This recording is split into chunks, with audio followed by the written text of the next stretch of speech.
Seminar হলে ওর ওই রক্তাক্ত মুখটা দেখেছিলাম, তখন প্রতিজ্ঞা করেছিলাম, মা তোকে যারা এরকম শাস্তি দিয়ে, কষ্ট দিয়ে, যন্ত্রণা দিয়ে মেরে ফেলেছে তাদের আমি সুখে থাকতে দেব না, এবং যতদিন না তোকে বিচার দিতে পারবো আমি চুলো আছড়াবো না।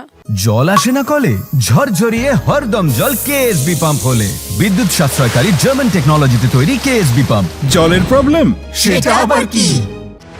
মেয়ের ধর্ষণ খুনে দোষীদের দৃষ্টান্তমূলক সাজা দেওয়ার প্রতিজ্ঞা করেছিলেন 9 আগস্ট। 6 মাস পেরিয়ে মেয়ের জন্মদিন 9 ফেব্রুয়ারিতেও তাতে অটল আরজিকর কাণ্ডে নিহত তরুণী চিকিৎসকের মা। রবিবার হতভাগ্য এই মা বাবার পাশে দাঁড়ালো অগণিত সাধারণ মানুষ। অভয়া মঞ্চের ডাকে কলেজ স্কোয়ার থেকে আরজিকর মেডিকেল কলেজ পর্যন্ত হলো মৌন মিছিল। যোগ দিলেন নিহত তরুণী চিকিৎসকের মা বাবা। আমরা যে ন্যায় বিচার ছিনিয়ে আনার প্রতিজ্ঞা করেছি সেটাই চেষ্টা করছি, এবং সেই জন্য আমি সব লোককে আজকে রাস্তায় থাকার জন্য বলেছি। রাস্তায় প্রতিবাদ মিছিল আরো জোরদার করতে হবে, তবে আমরা ন্যায় বিচার ছিনিয়ে আনতে পারবো। মিছিলে সকলেই প্রায় সংগঠিত নয়, তবে প্রত্যেকেই প্রত্যয়ী। মিছিলে কোনো স্লোগান ছিল না ঠিকই, কিন্তু এই নীরবতা থেকেই উঠল জোরালো প্রতিবাদ। কেউ বাংলার নিজের মেয়ের বিচার চাইলেন, কেউ প্রতিবাদী সুস্থ মানসিকতার দাবি তুললেন। প্রত্যক্ষ এবং পরোক্ষভাবে যারা এই নৃশংস হত্যাকাণ্ডের সঙ্গে জড়িত তাদের সবাই বিচারের আওতায় আসবে, সবাই শাস্তি পাবে। সেটা কিন্তু সত্যি কথা আমরা এখনো পাইনি।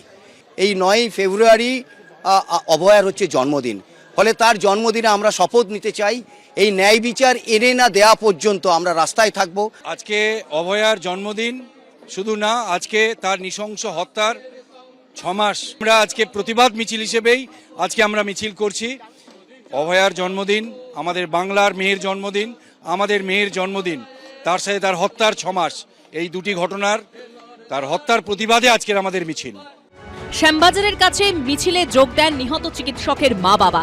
সবাইকে ডেকেছিলাম, সবাই আমার ডাকে সাড়া দিয়েছেন, এই জন্য অন্তর থেকে অনেক ভালোবাসা, অভিনন্দন, কৃতজ্ঞতা সবই। সমস্ত জনসাধারণকে বলবো যতদিন না বিচার পাই এভাবেই আমাদের পাশে দাঁড়াবেন।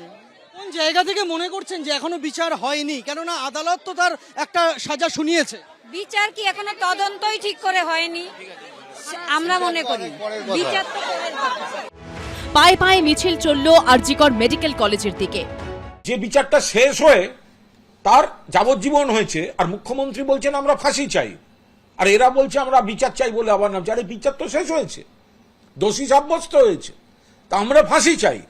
এরা বলছে এখন ফাঁসি চাই না, অথচ তাদের রাস্তায় নামতে হবে। একদম অন্ধ তৃণমূল বিরোধী রাজনীতি করার জন্য কয়েকটা রাজনৈতিক দল, রাজনৈতিক শক্তি বাবা মার আবেগকে বিভ্রান্ত করে তারা ইভেন্ট ম্যানেজমেন্ট কোম্পানির সাহায্য নিয়ে এই ধরনের 2-4টে প্রোগ্রাম করছে। এগুলো সব সিবিআই তদন্তের আওতায় আসা উচিত। যারা বলছেন তাদেরকে প্রশ্ন করব, তারা কোন আবেগকে কাজে লাগিয়ে আজে বাজে কথাগুলো বলছেন? বাবা মা যে মেয়েকে এত বড় তৈরি করলো, ডাক্তার তৈরি করলো, তারপরে তার কর্মক্ষেত্রে তাকে খুন এবং মার্ডার হতে হলো, তারপরেও তারা কোন নোংরা আবেগটাকে কাজে লাগিয়ে এই বাজে বাজে কথাগুলো বলছে? তাদের বিবেকের জায়গাতে এই প্রশ্নটা আমি করে দিলাম।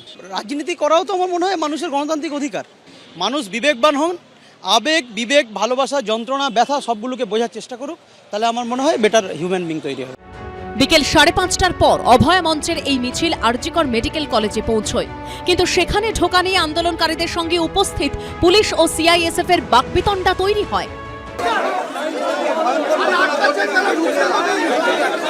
কলকাতার পাশাপাশি একাধিক জেলায় বিচারের দাবিতে প্রতিবাদ কর্মসূচি করলেন আন্দোলনকারীরা। সন্দীপ সরকার, সত্যজিৎ বৈদ্য ও উজ্জ্বল মুখোপাধ্যায়ের রিপোর্ট, এবিপি আনন্দ।